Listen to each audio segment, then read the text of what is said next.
tadi tentang kedahanan budaya nasional Indonesia.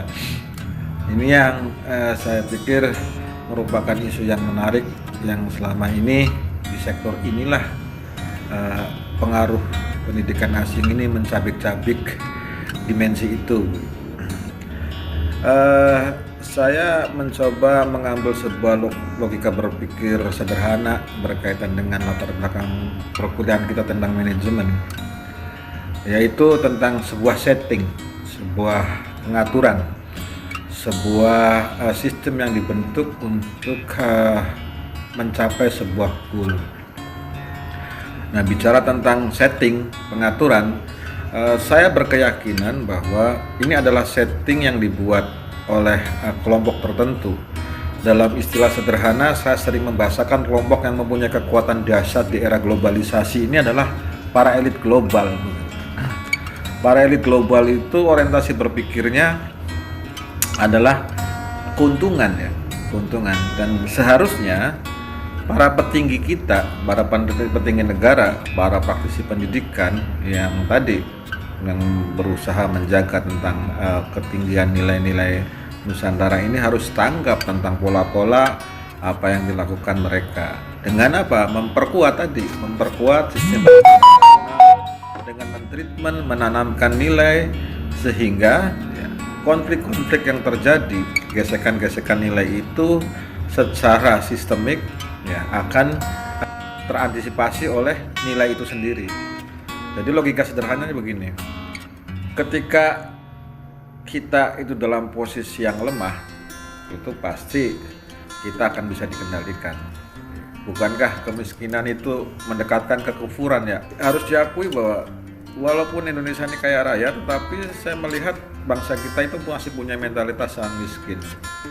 Sehingga ketika ada tawaran-tawaran bantuan tentang pendidikan, ya kita telan bulat-bulat tanpa berpikir hidden goal-nya yang memberi bantuan itu. Nah, bukankah di dalam aspek hubungan sosial ketika kita dibantu oleh seseorang atau kelompok atau lembaga, secara psikologis bargaining kita lemah, sehingga disinilah yang tanpa kita sadari ada muatan-muatan nilai yang ditransfer di dalam bentuk-bentuk bantuan tadi.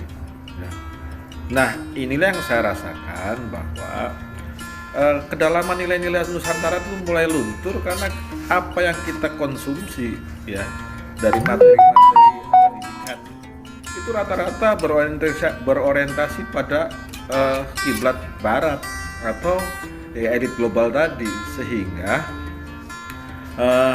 ini harus betul-betul disadari supaya kita kembali terbangun. Kita mesti diberikan disequilibrium kognitif, digoncangkan kembali ingatan kita bahwa ini bahaya. Kalau kita sendiri dalam bargaining di urusan-urusan transfer value dalam edukasi ini, kita dalam posisi yang lemah. Jadi orang-orang seperti kita, orang-orang yang masih sehat, pemikir sejati seperti profesor, saya sangat berharap membuat satu formulasi yang bisa mengcounter fenomena ini. Saya bangga kok kuliah di sini karena ada Profesor Suyanto, ada Profesor Sugiono, ada Profesor Slamet. Mereka orang-orang hebat yang saya pikir harus dieksplor menjadi sebuah formulasi yang bisa mengcounter ini. Bukankah kita belajar tentang entrepreneur education? Mengapa sih kita harus tergantung kepada kekuatan asing? Kita bisa kok dengan konsep pendidikan yang sudah diformulasikan, sudah direncanakan, sudah disetting sesuai dengan nilai-nilai Nusantara. Nah, selama ini kan kita lemah di sektor itu. Jelas di sini mata kuliah ini menjadi bungkus yang sangat strategis untuk bicara fenomena itu, bahwa di dalam politik pendidikan, bargaining kita sebagai bangsa itu harus kuat sehingga kita tidak mudah disetir. Dalam logika sederhana tadi, ketika kita diberikan modal, maka kita akan manut pada pemberi modal karena tadi secara psikologis kita bargainingnya lemah. Inilah kondisi yang terjadi, sehingga jangan salahkan siapa kalau kemudian arah kebijakan kita hanya kepada elit global sebagai indikator kuat. Misalnya pendidikan entrepreneur itu kan kewirausahaan yang dibangun itu bagaimana kita dicetak sebagai pasar mereka, pasar investasi mereka, sementara anak bangsa kemana? Nah, ini yang harus disadari, ini harus digoncangkan, harus menjadi isu nasional sehingga ya kita bisa bicara lantang membuat satu sistem pendidikan nasional dengan nilai-nilai Nusantara.